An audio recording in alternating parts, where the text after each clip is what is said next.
Oh, hey there! Hey, artist. How are you guys doing today? I'm Mr. Furlong, and this is Miss Mayhall. Let's go ahead and take a look at what you might have in your virtual art kit. Let's see what we have in here. I've got two different kinds of erasers. This one right here is a kneaded eraser. Wow, I need one of those. It is wrapped. You want to keep it wrapped with the plastic that's inside when you open it up. This eraser is gummy. It's very squishy. You can squish it and use it in any shape that you need to lightly lift off marks on your paper that you've made that you don't want there. You can also use it to shade in areas and make them very light cloud smoky looking. This eraser is a lot harder. See, I cannot squish it. This one is used just as a secondary eraser to the eraser that's on the end of your pencil. It erases larger areas and it can get into creases in paper that you may or may not need the mark there. Okay. Next we have this pencil. Everyone knows what this pencil is. This is a number 2 pencil. Typically, we use a pencil like this when we're writing and even when we're drawing things. However, when we shade, we want to turn the pencil like this, flat on the paper, so we get a really good shade mark, okay? Shade in circular motions, not like this.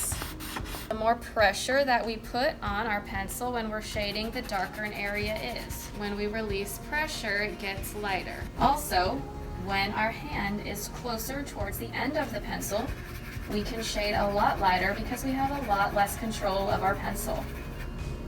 Okay? Whoa, what great pressure control! Good job! This pencil is a drawing pencil, okay? If you see, it has a number and a letter on it, okay?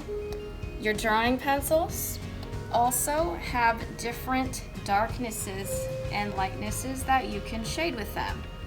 Before you use a drawing pencil, you will want to create a value scale, just boxes of shade from light to dark, so that you know how light to dark this drawing pencil works. How many shades you can get from this drawing pencil, okay?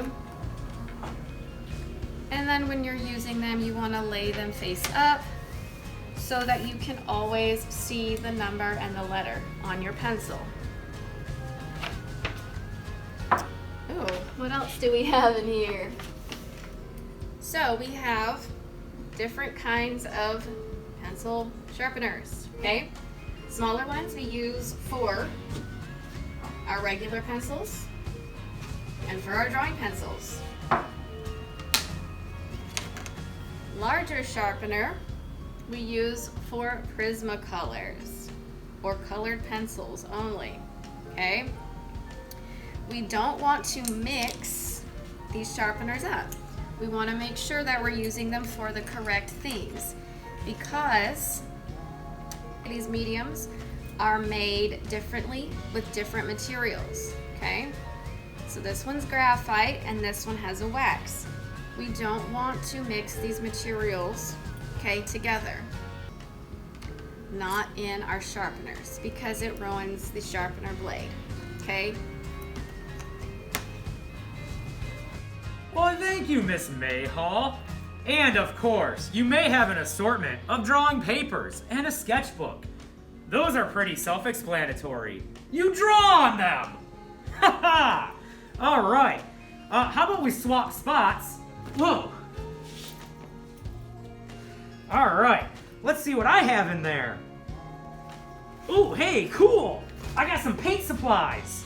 Alright, Nice. So, you have watercolor, you have an acrylic paint set, assorted brushes, a styrofoam tray, and some saran wrap.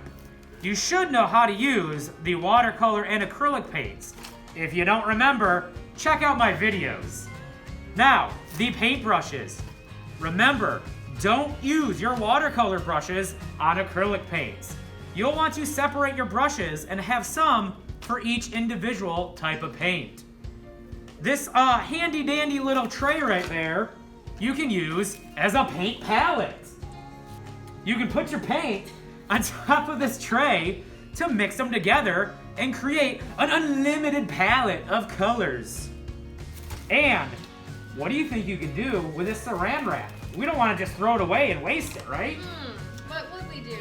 How about you use it to texture your watercolor paint? Have you ever thought of doing that?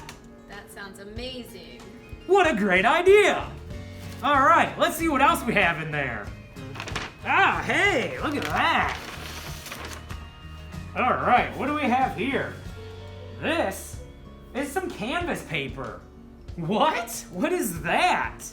So if we flip that up, take a look inside, it kind of looks like a sketchbook. Should I just draw in here?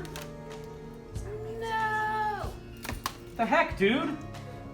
Oh, you know what? You're right. This canvas paper, it's basically sheets of canvas. That would be great for doing practices with my acrylic paint.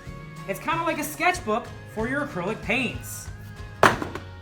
Up next, I have, what is this? It feels like canvas, but it's on wood. This is some canvas panel, isn't it? All right. This is also for acrylic paint. So it's kind of like your canvas, but instead of being stretched on a wooden frame, it's on a thin piece of wood. Up next, I have some canvas. Whoa! The heck? Hey, stop that. So this, if we look, it does not have wood supporting the back. So if you put too much pressure right here, you can damage your canvas. You can damage the canvas. This is also for your acrylic paint. So our canvas board, and our canvas sketch pad over there are all for acrylic. Do not use the watercolor on those, please. If you use the watercolor on there, it's gonna keep absorbing in, and you're just gonna keep wasting your watercolor. We want to save this for our acrylic. What should we use for our watercolor paints? How about watercolor paper? What a great idea! Inside your kit, you'll also have some assorted sizes of watercolor paper. That'll be perfect for our watercolor paint. Remember, before you use your watercolor paper, you need to pre-stretch it. If you don't know how to pre-stretch it, check out my video. All right, thanks for joining us today. Make sure you talk to your art teacher about picking up your virtual art supply kit. And have a wonderful day! Up next, I have a little canvas. You're not supposed to hit canvas. I don't know what you're doing.